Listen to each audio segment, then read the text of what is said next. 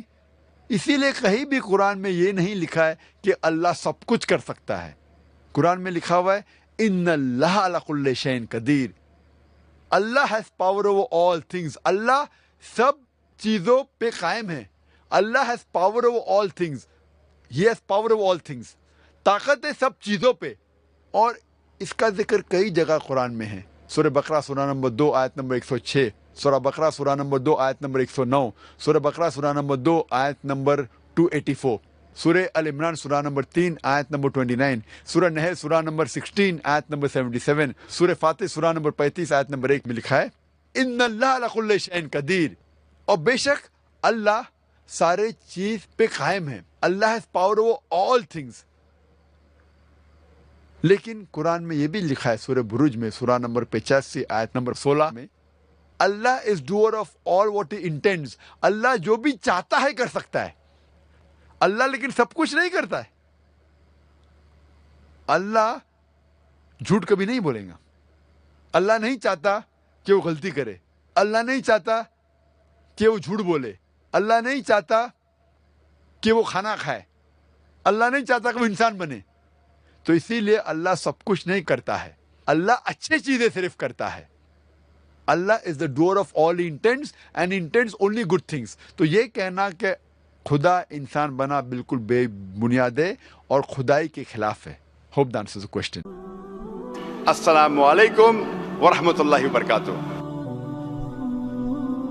جی خوش آمدید دوستو، امید کرتا ہوں ویڈیو آپ نے پوری دیکھی ہوگی اور آپ کو پسند بھی آئی ہوگی۔ بھائیو دوستو، آئی لو محمد، اگر آپ محمد صلی اللہ علیہ وسلم سے پیار کرتے ہیں تو آپ ضرور یہ کہیں گے کہ آئی لو محمد، کیونکہ محمد صلی اللہ علیہ وسلم اللہ تعالیٰ کے آخری رسول اور اللہ کے آخری نبی ہے۔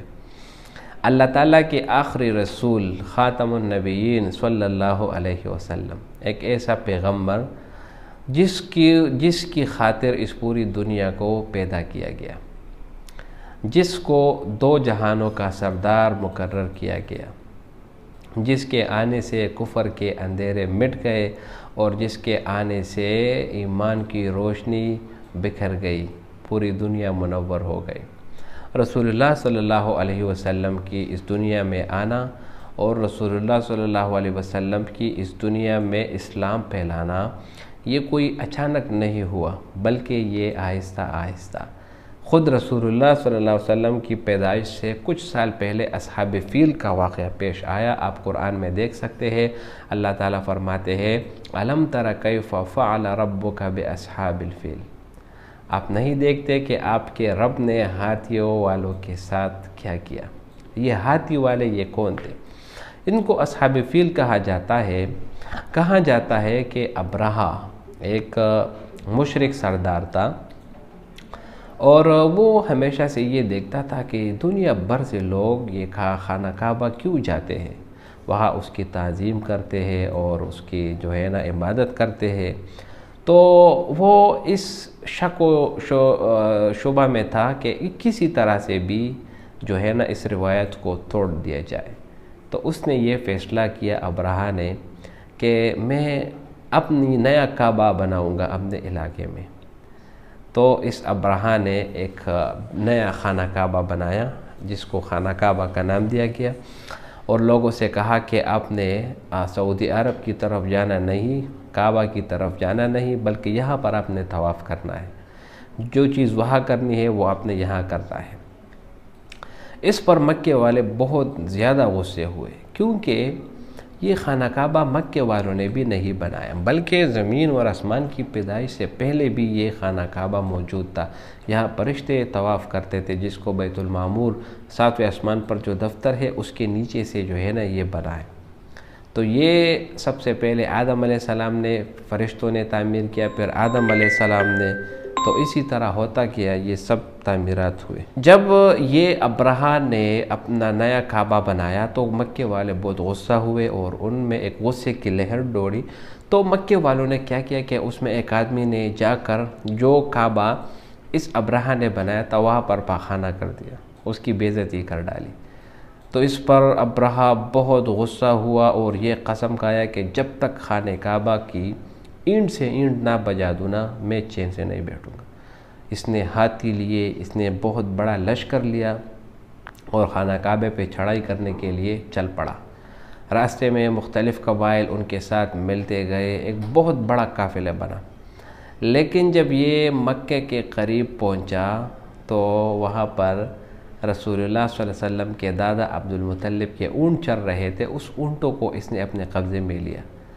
جب رسول اللہ صلی اللہ علیہ وسلم کے دادا عبد المطلب اس ابرہہ کے پاس آئے تو ابرہہ عزت اور احترام میں کھڑا ہوا، کیونکہ عبد المطلب میں اللہ تعالیٰ نے ایسی خاصیت رکھی تھی جو ایک دبدبہ اور رعب والا شخص نظر آ رہا تھا۔ تو وہ ابرہہ نے پوچھا کہ آپ کے آنے کا مقصد؟ تو عبد المطلب نے بتایا کہ میں اپنے اونٹ مانگنے آیا ہوں جو آپ نے لیے ہیں۔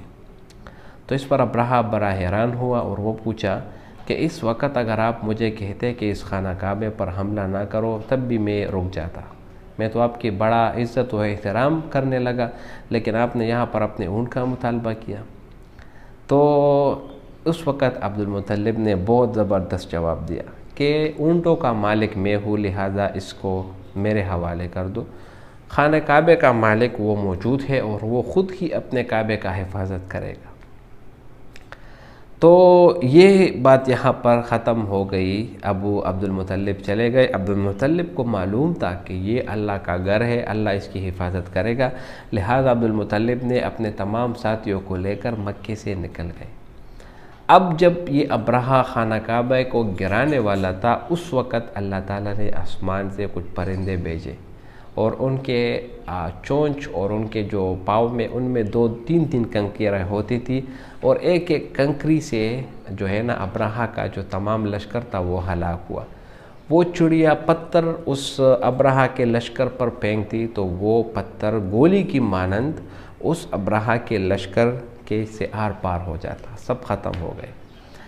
تو رسول اللہ صلی اللہ علیہ وسلم کے آنے سے پہلے جو واقعات ہوئے وہ بھی رسول اللہ صلی اللہ علیہ وسلم کے ساتھ ہی تعلق رکھتے ہیں۔ تو ایسا پیغمبر۔ تو اب انڈیا میں کچھ دنگے فساد شروع ہو گئے، جس طرح یہ یوگی آدتیہ ناتھ ایک بڑا حرامی سا بندہ ہے، منہ سے ہر وقت زہر نکالتا ہے۔ تو عید میلاد النبی آنے والی تھی، چونکہ عید میلاد النبی یہ تو بالکل ہمارے اسلام میں جائز ہے نہیں، نہ ہی کبھی ہوگا، کیونکہ نہ ہی کسی صحابی نے منایا، نہ ہی رسول اللہ صلی اللہ علیہ وسلم نے۔ یہاں تک کہ جو آج کل مسلمانوں میں ایک ٹرینڈ چل پڑا ہے ہیپی برتھ ڈے کے نام سے، برتھ ڈے اور یہ وغیرہ، تو یہ سب کچھ جو ہے نا یہ ایک مسلمان جو ہے نا ایک یہودی کی راستے پر چل پڑے ہیں۔ اب یہ کلی بدعت ہے کہ عید میلاد النبی رسول اللہ صلی اللہ علیہ وسلم نے کبھی نہیں منایا، نہ ہی صحابہ نے منایا، اور یہ کہتے ہیں کہ نہیں ہم منائیں گے۔ بھائی مناؤ، اسلام میں صرف 2 عیدیں ہیں، چھوٹی عید اور بڑی عید، جس کو عید الفطر اور عید الاضحیٰ کہتے ہیں۔ تو پھر کیوں یار یہ آپ نے عید میلاد النبی کا سلسلہ شروع کیا؟ تو اب انڈیا میں کچھ مسلمانوں نے عید میلاد النبی کے موقع پر جب آئی لو محمد لکھا تو وہاں پر ہندو بھرشٹاچار شروع ہو گئے۔ ہندوؤں نے یہ چیز شروع کی اور یہ بات بتائی کہ آپ جو ہے نا اس پوسٹر کو ہٹاؤ اور یہ کرو اور وہ کرو، احتجاج وغیرہ شروع کیے۔ تو یہ سب کچھ چیزیں جو ہے نا یہ ایسی تھی جو انہوں نے شروع کی، تو اسی وجہ سے جو ہے نا دنگے فساد شروع ہوئے۔ تو یہ بات ہمیشہ تاریخ گواہ ہے کہ ہندو انہوں نے کبھی بھی یونائٹڈ کے اوپر اکتفا نہیں کیا، ہمیشہ سے یہ اس کوشش میں رہے ہیں کہ کسی نہ کسی طرح مسلمانوں سے دنگے فساد کیے جائیں، اور یہی وجہ ہے کہ یہ ہمیشہ سے یہ دنگے فساد شروع کرتے آئے ہیں۔ تو بھائیو دوستو، اسلام ایک بہت ہی زبردست مذہب ہے، وہ آپ کو امن کا درس دیتا ہے، اور ہمیشہ سے وہی لوگ کامیاب ہوں گے جو اسلام پر عمل کریں گے۔ امید کرتا ہوں یہ ویڈیو آپ کو پسند آئی ہوگی، اگر ویڈیو آپ کو پسند آئے تو اس چینل کو سبسکرائب کریں۔ بہت شکریہ۔